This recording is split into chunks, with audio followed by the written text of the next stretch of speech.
Bien, damos gracias a nuestros hermanos. Sí, sí está bien el volumen. Sí, bueno. Bien, estamos estudiando Apocalipsis 14, versículos del 1 al 5. Y hemos visto ya que hemos comenzado a estudiar, hemos visto cómo aparecen aquí 144,000 hombres judíos vencedores, triunfadores en Cristo, estos 144,000.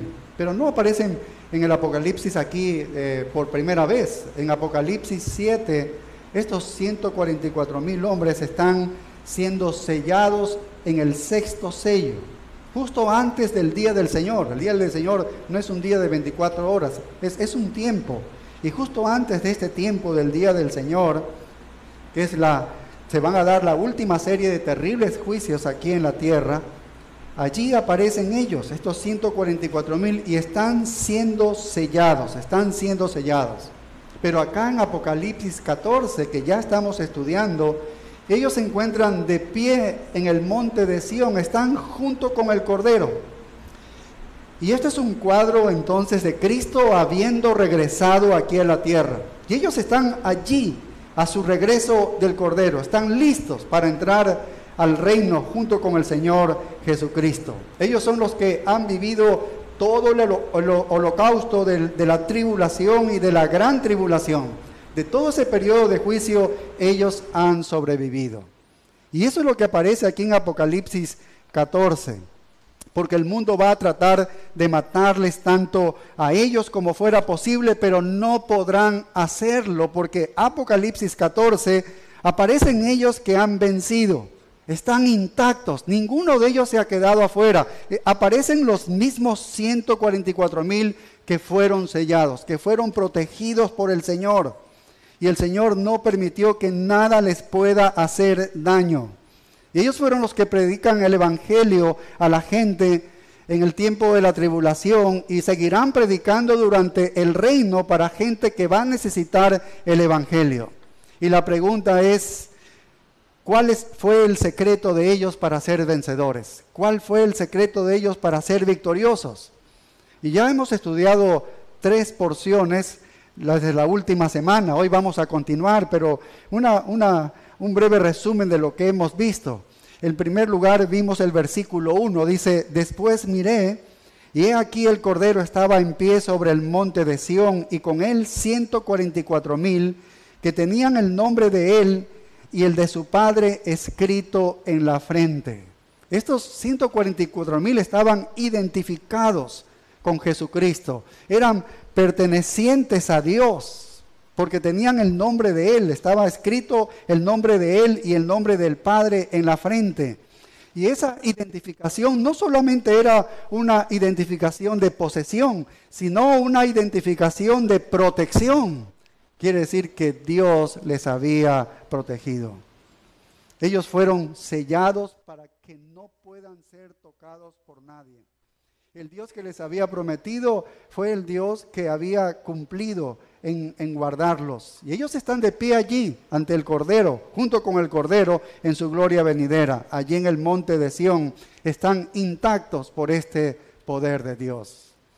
Y una vez que ellos entonces experimentan este poder de Dios para guardarlos, entonces viene la segunda característica de estos vencedores, es que comienzan a alabar a Dios. Y eso es lo que hace todo creyente en verdad, cuando experimenta el poder protector y guardador de Dios, el poder soberano de Dios, inmediatamente estalla en alabanza.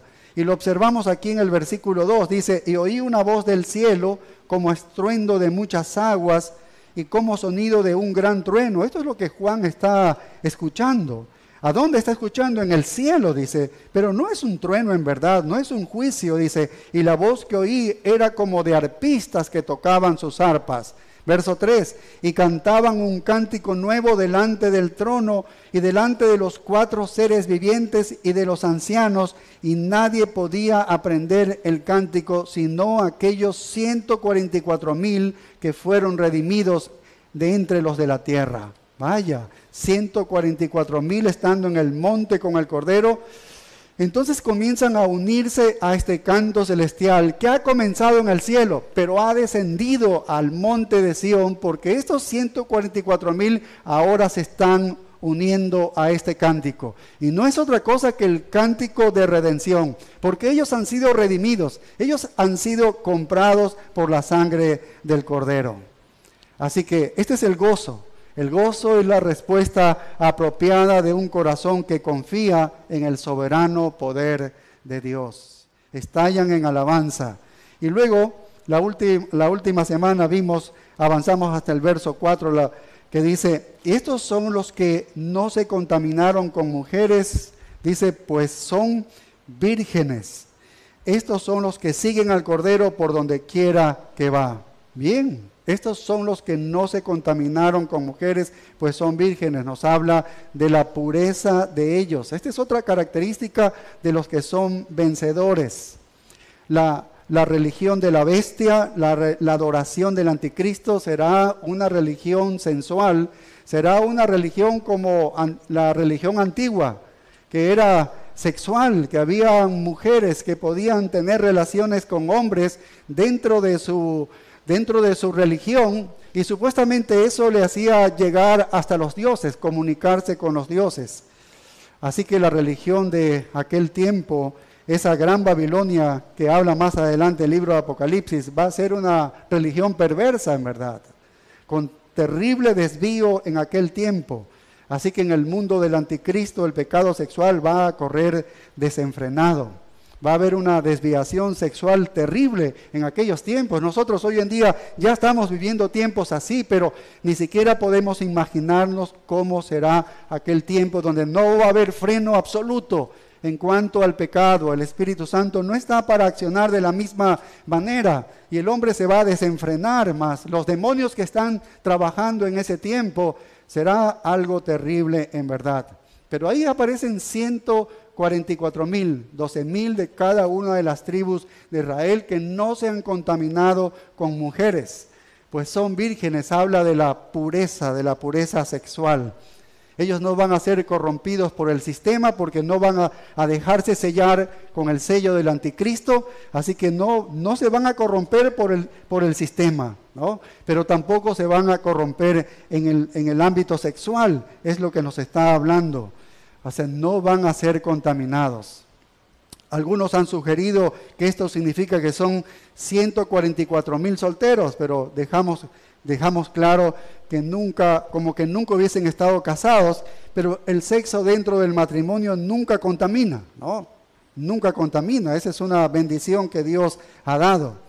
Ahora lo que significa es que hay 144,000 predicadores moralmente puros, sin la contaminación moral de la cultura de ese momento, que va a ser algo terrible. Son castos, literalmente eso es lo que dice, son castos. Y creo que ellos nos muestran que este debe ser el estándar también para nosotros. Este es el estándar para nosotros.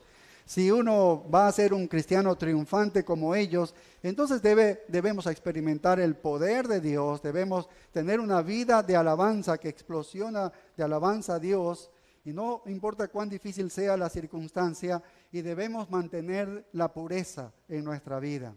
¿Sí? La pureza sexual es indispensable para la vida cristiana victoriosa. Y ahora sí entramos a la cuarta característica de los cristianos victoriosos, y está en el versículo 4, en la segunda parte de este versículo 4, dice: estos son los que siguen al Cordero por donde quiera que va. Esta es una característica de los verdaderos creyentes, de los que son victoriosos, los triunfadores. Estos 144,000 cumplieron esta característica. Dice, estos son los que siguen al Cordero por donde quiera que va. Donde iba Cristo, ellos también iban. Donde sea que el Señor, el Cordero, iba, ellos también le seguían. Nosotros hoy en día vemos los partidarios de los grupos políticos, cómo siguen al personaje principal de ese partido político que los está representando. Los siguen en cualquier lugar, en cualquier causa que se encuentren. Hay gente que verdaderamente dice, nosotros somos partidarios de este grupo político o de este personaje. Mucha gente sigue el correísmo así porque son partidarios, ¿no? Ciegamente, en cualquier circunstancia, cualquiera sea la situación, ¿no? Un adherente, un partidario de estos apoya la causa a las buenas y en las malas. A veces pueden ser estos partidarios ciegos, irracionales, prejuiciosos, incluso hasta fanáticos puede haber, sí.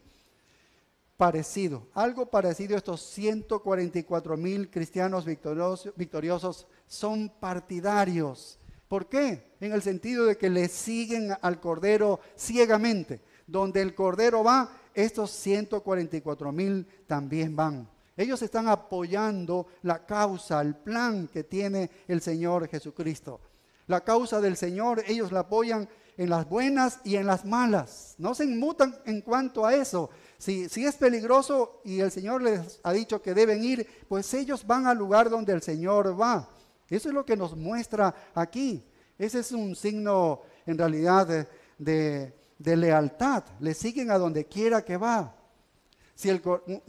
Un comentarista decía que si el Cordero necesita en ese tiempo que algunos de sus partidarios se paren en la escalera del Vaticano en aquel tiempo y griten contra el matrimonio de la cristiandad con la bestia, porque va a haber eso, la gente no se va a dar cuenta y van a haber cristianos que seguramente van a anunciar esto. Miren, no crean esta tremenda mentira. Aquí hay un matrimonio de la cristiandad, se está uniendo a todo esto, a lo que la bestia está diciendo. ¿Y qué hacen los partidarios cuando Cristo dice, debes anunciar eso? Pues ellos van y lo hacen, ¿ves? Ellos van y lo hacen porque donde va el Cordero, ellos también están.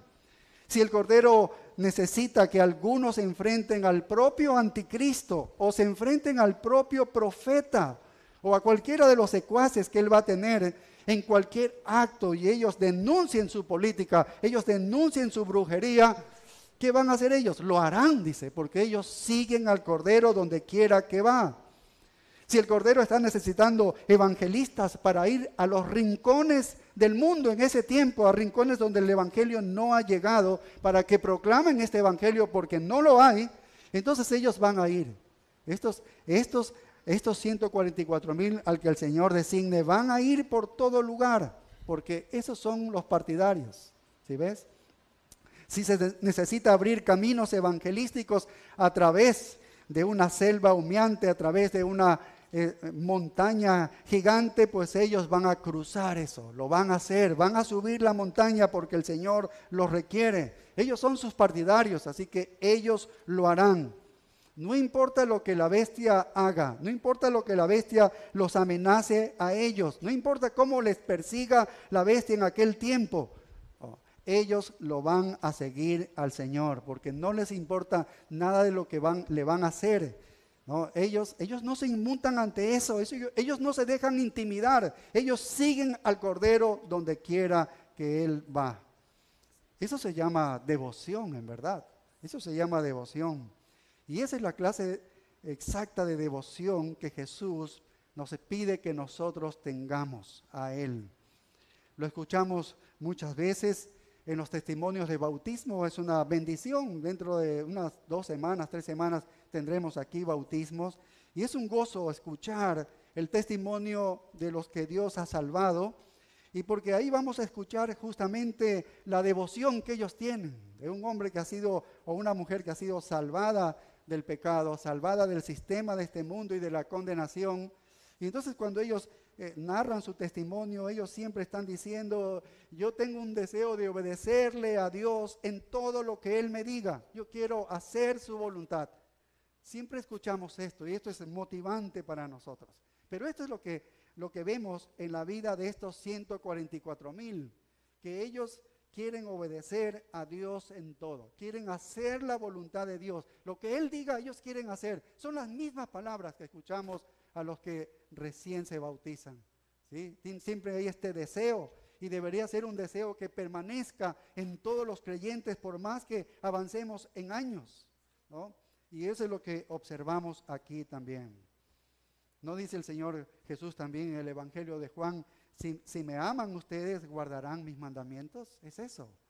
Si le amamos vamos a obedecerle, a guardar sus mandamientos. Estos son entonces seguidores leales, son seguidores fieles. Esos son los que está buscando el Señor Jesucristo ahora en nuestro tiempo.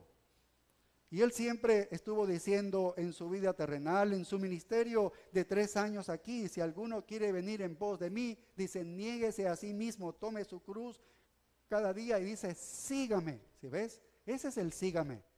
Donde Él va, ahí va su fiel discípulo. Donde Él dice que deben ir, ahí va. Dice, siempre sígame. Al joven rico, al último le dijo, mira, sígueme, anda, vende todo lo que tienes y luego ven y sígueme. Siempre está esa palabra de seguirle a donde quiera que Él va. Al apóstol Pedro también se le dijo así. O el apóstol Pablo, incluso él dijo que deben ser seguidores de mí como yo lo soy del Señor Jesucristo. Es decir, yo sigo al Señor Jesucristo. Esta es la clave de los verdaderos ganadores, que seguirán a cualquier precio, sin importar lo que esto signifique en contra de sus vidas. Y el mismo Jesús le anticipó al apóstol Pedro del tipo de muerte que iba a morir. ¿Recuerdan? En el último capítulo de Juan, en el capítulo 21, Él les dijo, mas cuando ya seas viejo, extenderás tus manos y te ceñirá otro y te llevará a donde no quieras. Le estaba diciendo, vas a perder tu vida por mi causa. Eso es lo que le estaba diciendo el Señor Jesucristo a Pedro. Y la pregunta de Pedro fue inmediata, le dice, Señor, ¿y qué de este? Y se refería a Juan. ¿Y qué de este? Se refería a Juan, y el Señor Jesús le dijo, si quiero que él quede hasta que yo venga, ¿qué a ti? Sígueme tú. Ahí está siempre esa palabra, sígueme tú, sígueme tú. Esta es la palabra, que el verdadero vencedor, el verdadero cristiano, le sigue donde quiera que él va. Pedro triunfó, vemos que Pedro triunfó, y así aparecen estos 144,000 partidarios del Cordero, ¿no? Que después del humo de los 7 años de tribulación, se va el humo y ellos permanecen allí fijos. Están exactamente los 144,000 que han sido fieles. Le han seguido al Señor donde Él ha ido. Allí ellos le han seguido. Vaya, qué bendición tan grande. Qué impulso también para nosotros, los cristianos de estos tiempos. Y vemos aquí otro pensamiento que ilustra lo que es necesario para ser un ganador en la vida espiritual. Miren lo que ellos tenían. Este es otro elemento aquí en la característica de estos cristianos victoriosos. Versículo 4, la última parte del verso 4 dice, estos fueron redimidos de entre los hombres como primicias para Dios y para el Cordero. Nuevamente la palabra aquí aparece redimidos. Estos fueron redimidos. Está hablando de los 144,000 que han sido redimidos. Y redimidos sabemos lo que significa, que es comprados. Este es el lenguaje redentor, ¿no? Que nos ha comprado por un precio. Sabemos cuál es el precio. Primera de Pedro 1:18, mira lo que dice. Primera de Pedro 1:18, este es el precio con que ha comprado estos 144,000, y nosotros lo entendemos, los cristianos de estos tiempos, porque también nos ha comprado por ese mismo precio. Primera de Pedro 1:18 dice, sabiendo que fuisteis rescatados de vuestra vana manera de vivir, la cual recibisteis de vuestros padres, no con cosas corruptibles como oro o plata, sino, aquí está el precio, con la sangre preciosa de Cristo, como de un cordero sin mancha y sin contaminación. Esa vida pura, santa de nuestro Señor Jesucristo, la puso por nosotros y murió por nuestros pecados como si Él hubiese sido el pecador, el culpable. Y ese es el precio de su vida que ha puesto por nosotros. Así han sido comprados estos 144,000. Fueron redimidos. Y es interesante que sigue diciendo como primicias. Esta palabra es interesante cuando dice primicias. ¿Qué es lo que significa primicias? Bueno, nosotros vamos al Antiguo Testamento y ahí encontramos nosotros la palabra primicias. En el Nuevo Testamento también, pero tiene que ver con el Antiguo Testamento en la idea original de lo que significa. Cuando un judío tenía una parcela, un trozo, una tierra, entonces lo iba a sembrar de algo, cogía ese campo, lo sembraba y luego segaba y sacaba la cosecha. Y la primera cosecha de esa tierra, la primera cosecha que daba, el primer fruto que daba, lo recogían y lo llevaban y se lo ofrendaban a Dios. Era como una ofrenda a Dios. Y lo que está diciendo entonces aquí de estos 144,000 son como ofrendas de primeros frutos. Son como ofrendas de primeros frutos. Es decir, que son como dados a Dios como en dedicación. Eso es lo que hacía. Esa primera cosecha se la entregaba a Dios como una dedicación a Dios, como entregados a Dios, ¿sí? Ahora el resto, claro, todo era para el honor de Dios. En realidad, todo el resto debe ser utilizado para el honor de Dios. Pero todos nosotros debemos ser usados para el honor de Dios. En realidad, todos nosotros debemos servir a Dios, pero algunos de nosotros, como dice aquí, van a ser únicos en el servicio prestado. Algunos están consagrados única y especialmente al deber divino. Y parece que esa es la intención aquí en primer lugar. Esta es la intención principal, de que ellos sean apartados, ¿no? Sean apartados para el honor de Dios. Si nosotros vamos al Antiguo Testamento, podemos leer textos como en Deuteronomio 26, del 1 al 11, y vemos cómo Dios diseñó a las primicias que fueran apartadas para Él, dice, para Dios, ¿no? Como un sacrificio especial, como una ofrenda especial, Y estos 144,000, con esta misma idea, es como un grupo especial de hombres apartados para el servicio único de Dios, ¿no? Yo sé que todos trabajan y todos los demás salvos en ese tiempo trabajaron, pero esta era una ofrenda especial a Dios, ¿no?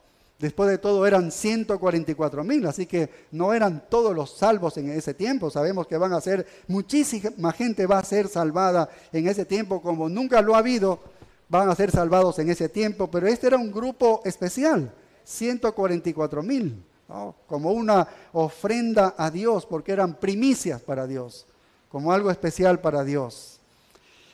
Así que como aquellos que habían sido dados a Dios de una manera única, son como una ofrenda, son como un sacrificio especial dedicado a Dios y ofrecido a Él para el servicio divino.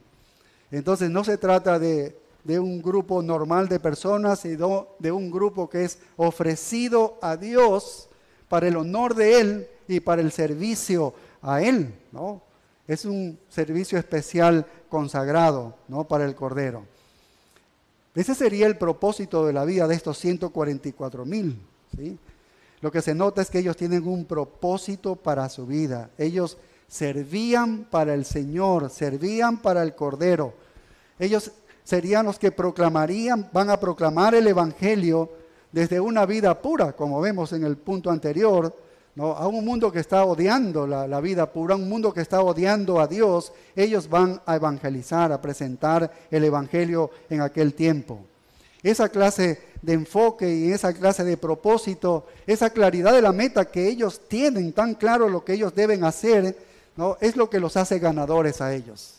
Es lo que no los hace distraer de nada en absoluto. Todo lo tienen claro. Ellos han sido ofrecidos para hacer este trabajo a Dios. Tienen un propósito claro en la vida de ellos, ser como una ofrenda a Dios, un servicio a Dios completo, ¿no?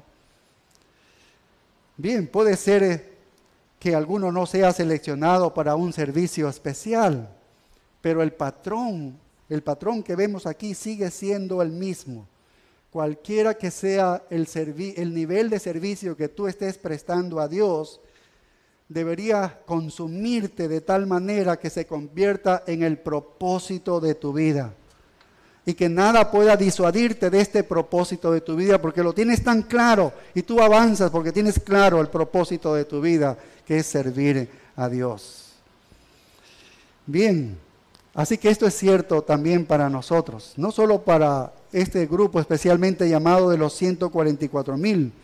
Ellos ilustran para nosotros entonces un cierto nivel de entrega, de devoción, de dedicación, que puede ser útil para nosotros y ayudarnos a mirar lo que nos hace victoriosos, lo que nos hace ganadores. Era muy claro el propósito de su vida en sus mentes y corazones. Ahora, hay otra idea interesante aquí, tomando de las primicias también del Antiguo Testamento, que aparte de ser estas primicias una ofrenda especial, ¿no? También tiene la idea de representación de lo que viene, de lo que está por venir. ¿En qué sentido es esto? Bueno, los primeros frutos entregados a Dios eran una dedicación de que había más cosas por venir. Mira, esto es lo primero que va a venir, pero va a venir otro más. Así que esto solamente es el inicio, ¿no? Entonces puede tener esta idea también, puede tener esta idea. Miremos dos ejemplos brevemente. Primera carta a los Corintios 6:15, creo que lo podemos entender mejor. Primera a los Corintios 16:15. El apóstol Pablo está terminando su carta, está haciendo su despedida, y él dice aquí, 1 Corintios 16:15, dice: hermanos, ya sabéis que la familia de Estéfanas es las primicias de Acaya, y que ellos se han dedicado al servicio de los santos. Qué interesante. ¿Qué es lo que quiere decir el apóstol Pablo cuando señala que la familia de Estéfanas es las primicias de Acaya? Él está diciendo que estas fueron las primeras personas convertidas en esta zona de Acaya. Y lo que está diciendo que son las primeras, quiere decir que hay por venir todavía más. Y de hecho lo hubo, ¿no? Lo hubo. Nosotros observamos que la iglesia de Corinto fue una iglesia allí que seguramente había algunos miembros, por lo que menciona, tuvieron algunos problemas, pero vinieron más. La familia de Estéfanas fueron las primicias, fueron cómo inició esta iglesia, la familia que primeramente vino a los pies del Señor, ¿no? Así que fue lo más representativo de lo que ya viene. Ellos representaban lo que viene más todavía. Ahora vamos a Romanos 16. Hace una extensa despedida del apóstol Pablo y él está mencionando a muchas personas que conoce y mandando saludos y todo eso. Pero aquí en el capítulo 16 y el verso 5 hay algo interesante. Dice: saludad también a la iglesia de su casa, saludad, dice, a Epeneto, amado mío, que es el primer fruto de Acaya para Cristo. Este es el primer convertido en Asia. El primer convertido en Asia, aquí está Epeneto. Si algún día le hacen esta pregunta, ¿quién fue el primer convertido en Asia? Usted ya sabe cuál es. Pablo nos dice que fue Epeneto, él fue las primicias. Él fue el primero, luego vinieron muchos más en Asia y vemos las iglesias que se formaron. Juan, de hecho, aquí está escribiendo para esas iglesias en el Asia, ¿no? Pero él fue el primero, Epeneto fue el primer convertido en Asia. Esto podría ser que los 144,000 entonces podría significar que son los primeros frutos de Israel en el tiempo de la tribulación. Son las primicias, los primeros, porque van a venir muchos y sabemos que el Señor va a salvar a la Israel, ¿no? A los judíos, va a salvar a Israel. Así que ellos están allí. Y esto es solamente una indicación que este es el comienzo de la redención de Israel. El comienzo de la redención de Israel. En cualquier caso, ya sea que lo veamos puramente como los primeros frutos especiales entregados a Dios, porque están dedicados exclusivamente a Dios, o los primeros frutos porque son una indicación de lo que va a venir, está muy claro que el corazón de su vida era una cosa, había un propósito, y eso era trabajar en el nombre del Señor. Trabajaban para el Cordero, tenían claro su propósito en la vida y no les importaba el costo, Eran ganadores porque tenían propósito. Ellos fueron dados a Dios para el servicio. Ellos fueron dados al Cordero para predicar el Evangelio. Y eso fue lo que ellos hicieron. Bien, ahora vamos a la siguiente característica de estos vencedores, de estos cristianos victoriosos, en el versículo 5. Y para ser vencedor se necesita que lo que salga de la boca de ellos sea algo preciso, no sea algo falso, sea algo verdadero. Y eso es lo que se ve en la boca de ellos. Por eso sabemos que ellos anunciaron la verdad, predicaron el evangelio de la verdad. Porque el verso 5 dice, y en sus bocas no fue hallada mentira. Eso habla de que ellos fueron hombres precisos, no exageraron la verdad. A veces la verdad de Dios está allí tan clara y no hay necesidad de exagerar una verdad, menos de minimizar una verdad. Hay que predicar con precisión, hablar con precisión, y ellos fueron precisos al hablar. No subestimaron la palabra y no exageraron la palabra. Hablaron con precisión la verdad de Dios. Hay un versículo en Sofonías 3:13, aquí en el Antiguo Testamento, que se relaciona con esto, porque Sofonías está mirando hacia el futuro, hacia el tiempo de la restauración de Israel, el tiempo de que va a ser restaurado Israel. Y mira lo que él profetiza de parte de Dios mismo, Sofonías 3:13. Mira lo que van a hacer estos judíos. Dice, el remanente de Israel no hará injusticia ni dirá mentira. Mira, ni dirá mentira. Dice, ni en boca de ellos se hallará lengua engañosa, porque ellos serán apacentados y dormirán, y no habrá quien los atemorice. Bien, allí está el profeta Sofonías, está viendo lo mismo, que iba a haber un grupo de judíos al final que serían conocidos por la precisión al hablar la verdad de Dios. Nunca van a caer en la mentira, ciertamente significa que nunca van a propagar las mentiras del anticristo ni del falso profeta. Es más, ellos van a advertir eso, van a advertir lo que está engañando el falso profeta, de esta falsa religión y uniendo todas las religiones. Ellos van a advertir porque ellos van a hablar la verdad. Ellos van a hablar la verdad. En ese tiempo, ¿cómo será si hoy en día hay tanto engaño, hay tanta mentira? El mundo entero estará metido de cabeza en las mentiras y en el engaño del anticristo y el engaño del falso profeta. Ya hemos visto muchas veces en la segunda carta a los tesalonicenses, capítulo 2, versos del 9 al 11, cómo va a obrar en ese tiempo el anticristo, ¿no? El mundo entero va a ser engañado con las maravillas mentirosas que él va a hacer. Pero estos hombres no serán engañados, porque ellos van a hablar la verdad.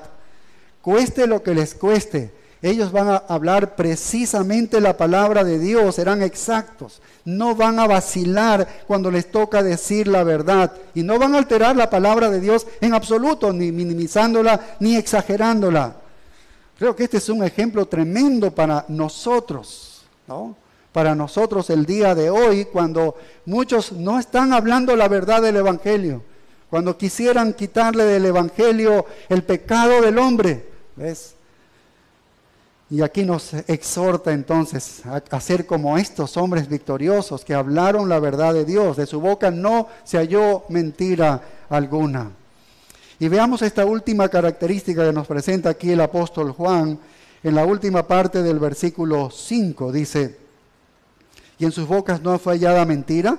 Dice, pues son sin mancha delante del trono de Dios. Son sin mancha delante del trono de Dios.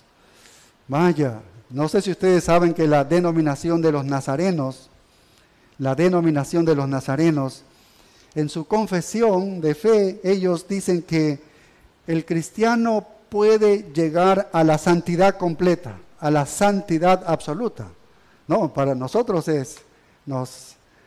nos asombra escuchar algo así, porque sabemos si basta que seamos personas, basta que seamos seres humanos para saber que somos pecadores, hemos sido pecadores y aunque somos redimidos, la carne todavía está en nosotros, hemos de ser redimido nuestro cuerpo en el futuro y eso es lo que estamos esperando y ansiando en la venida del Señor. Pero siendo humanos sabemos que somos pecadores. De hecho, los mismos apóstoles cuando escriben dicen así, si tienes pecado, si has cometido pecado, confiesa tu pecado, que el Señor es fiel y justo para perdonar nuestro pecado y limpiarnos de toda maldad. Juan escribe porque él sabe que hay pecado todavía en el creyente y lo puede cometer, pero debe confesarlo. Pero ellos dicen que ellos pueden alcanzar la santidad completa. que pueden llegar a estar sin pecado. Ahora, no hay razón para que nosotros pensemos de esta manera. Y cuando dice el texto aquí, pues son sin mancha delante del trono de Dios, no quiere decir que nunca han pecado, ¿no? Son 144,000 hombres, a fin de cuentas, son 144,000 judíos, no son ángeles, ¿no? No son ángeles. Ellos son hombres, son humanos. Fueron protegidos por el poder de Dios, pero son, a fin de cuentas, son humanos, ¿no? Lo que está hablando aquí de que ellos van a ser irreprochables, dice, irreprochables. Es el mismo tipo de ser irreprochables cuando el apóstol Pablo habla en la carta a los Filipenses capítulo 3, ¿recuerdan? Pero él está hablando cuando él era Saulo de Tarso, cuando todavía no había sido convertido. Entonces él dice, en cuanto a celo yo era perseguidor de la iglesia, y en cuanto a la justicia, él dice, irreprensible, dice, fui irreprensible, decía el apóstol Pablo, y se refería que en el judaísmo tenía una reputación él impecable. Era tan impecable en el judaísmo, cuando era judío, que nadie le podía señalar y decir, oye, tú públicamente le podían decir, tú eres esto. No, porque él se cuidaba, él cumplía fielmente, lo hacía ciego, incrédulo, no era hipócrita, sabemos que lo hacía no públicamente, pero a ese tipo de ser irreprensibles se está refiriendo, ¿sí? De que no se lo puede señalar por algo que sea culpable públicamente, ¿no? Y ellos van a ser así.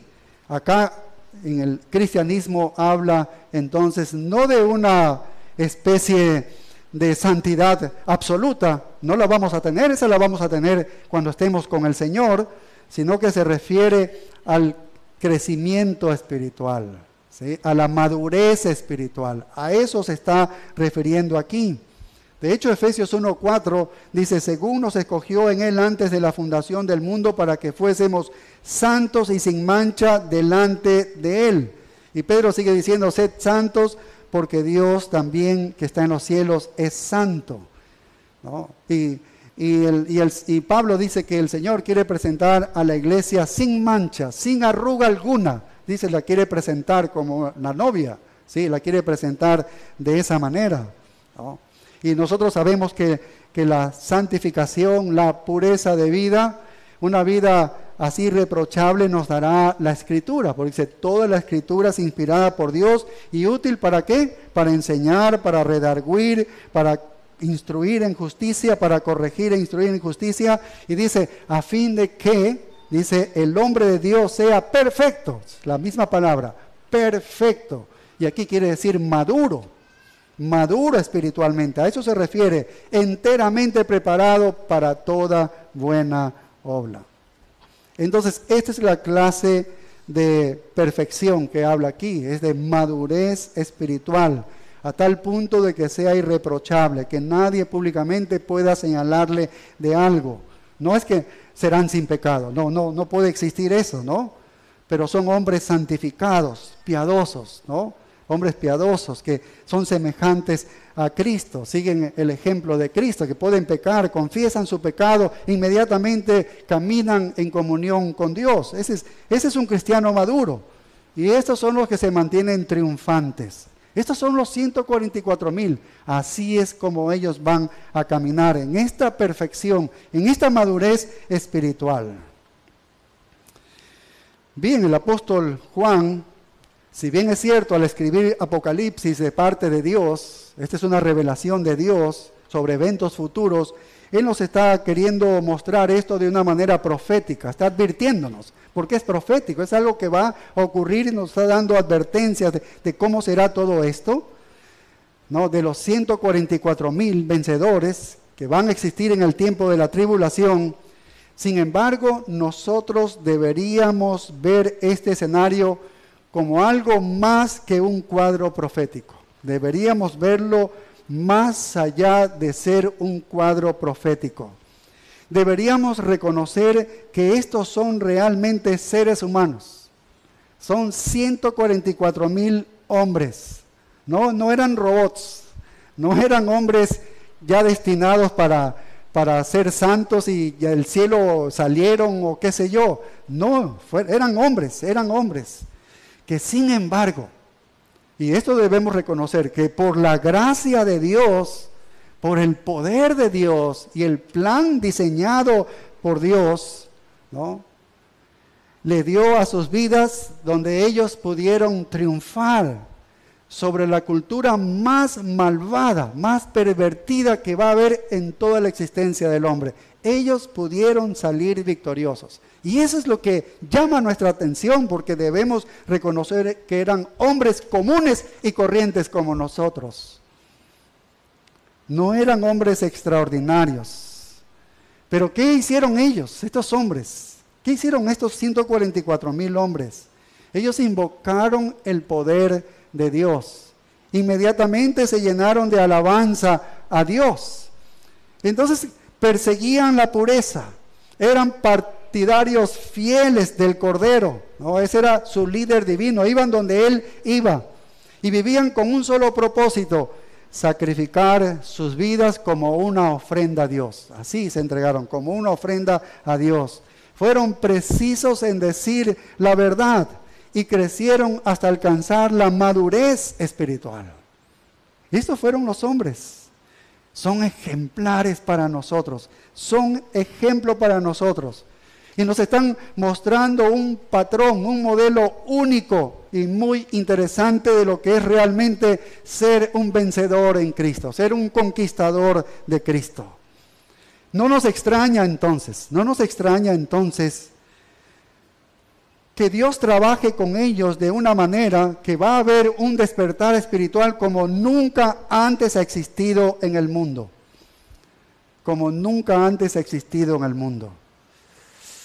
¿Y cómo es que Dios puede usarnos a nosotros también si tenemos este mismo patrón de ellos? Seguimos este mismo patrón de ellos nosotros.